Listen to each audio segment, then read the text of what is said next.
Are you ready for the rundown? Let's talk about today's topics. We have a lot to cover. Well, one of today's topics is I don't think Drake is going to get a fair album review.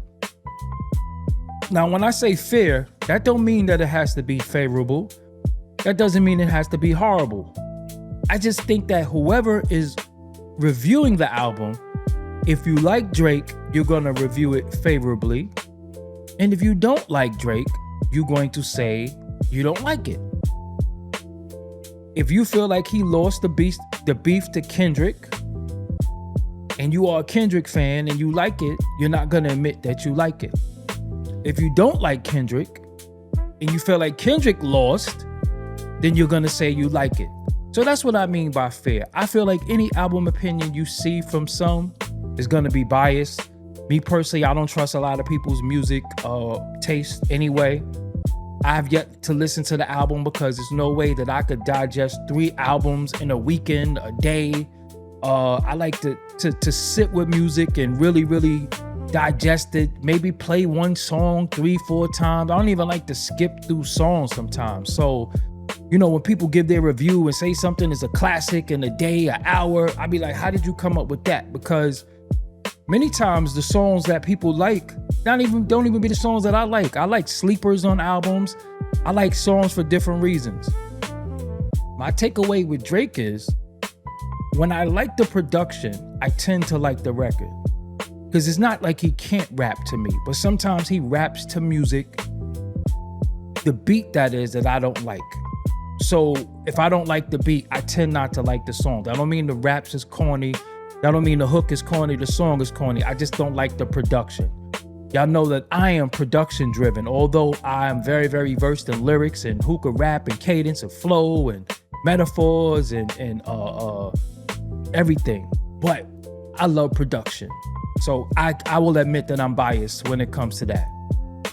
Now, the internet is on fire right now. That's all everybody's talking about is Drake. I've seen many people comment. The same cast of characters is going to say what they feel. If you feel like you can't stand Kendrick for whatever reason, you're going to be Drake. If you don't like Drake because you love Kendrick, you know what you're going to get.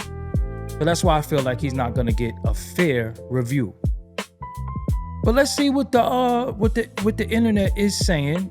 And it says Drake debuts Iceman, Habibti. I don't know if that's how you pronounce that. So don't get mad. I don't even know what that means.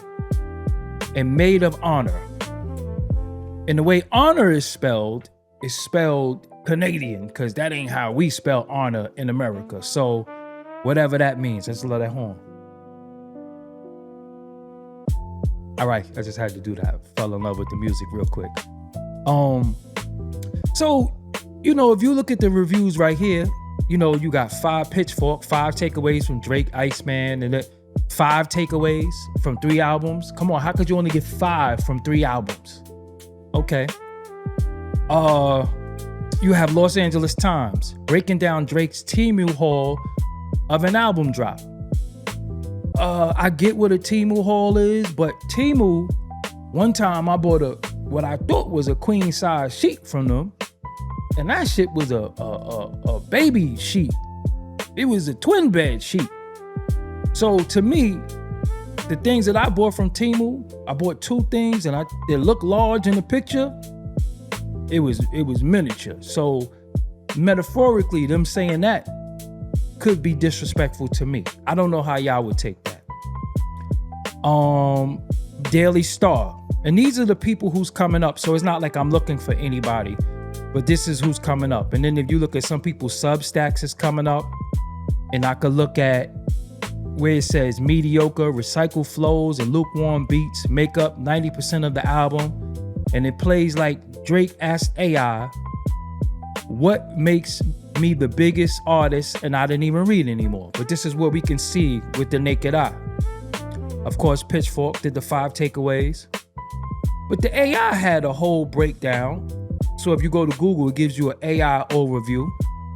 And this is what the AI overview is saying. Let me enlarge this really quick because y'all know I'm blind. I could be, there we go. That looks way better for me because I can barely see. So people ask, how good is Iceman Drake? The AI overview is saying, reception to Drake's surprise album Iceman is highly polarized.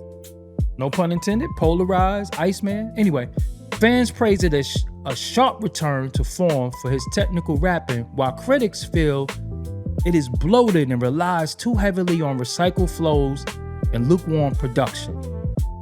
But they're getting that from Substack. You see, it's the source. See, this is the source. So I guess they're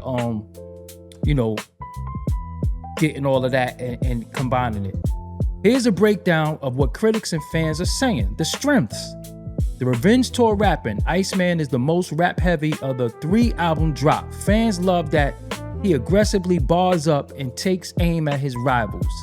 The standout tracks are songs like National Treasures and the string of tracks beginning with Make Them Cry and Make Them Pay are widely considered project highlights. Vulnerable Moments, the closer, Make Them Know, offers a highly compelling look into Drake's psyche and his feelings coming off the 2024 global rap beef. And this is, you can see the sources for this. So they're combining a bunch of different sources. Then they say the weaknesses is bloat and repetition. At 43 tracks across the 3 concurrent albums, listeners feel Iceman can drag. Some critics note that Drake's verses lack flow, switches, making extended portions of the record feel repetitive. Mixed production.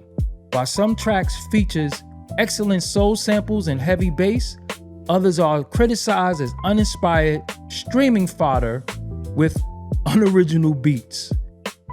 And again, I think this is people writing on their Substack and they're just, getting the album reviews from that. So, you got different people that's gonna feel different things. As for me, I'm gonna be honest with you. I didn't hear it. I didn't listen yet, because again, like I said, I don't think that you're supposed to consume 43 records in a day. Your ear could really, really get tired, especially if it's one artist. I don't care how diverse they are. If one of my favorite artists in the world, Jay-Z or Nas or Elzhi or somebody dropped 43 records, there's no way that I would listen to all 43 records. I just wouldn't do that. You could get music overload, you could get overstimulated.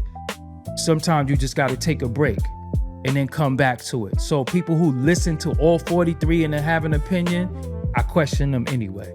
And plus that's a lot of time to be listening to music. I got other things to do in the day. So with that being said, what is your opinion? Because regardless, at the end of the day, we are the audience like everybody else. But some of us is going to give an honest breakdown whether we like Drake or we love Kendrick or we hate Kendrick or we like or we hate Drake or whatever, all of that. We're going to give an honest breakdown. For me, like I said, I didn't listen to it yet, but I'm interested in hearing what y'all think. I will say if it's a bunch of songs with him still throwing subliminals and still acting like he didn't lose the beef, I don't really want to hear that. I just want to hear raps and just dope beats. You know what I'm saying? But again, it's not about what I think. This is Doggie Diamonds TV. No filter, I kind of say what I think. But on the rundown, I want to hear from y'all. So if y'all can, leave me a comment, leave me a like, and hype the video too. This is Doggie Diamonds. And let me tell you about some services that I provide if you're interested in them. First and foremost, I can promote your content everywhere for only $100. That's on my X, my Facebook, my YouTube community, my Instagram stories, and my Threads account. Only $100. DM me. Until next time, I'm out of here. Peace. Doggie Diamonds did this.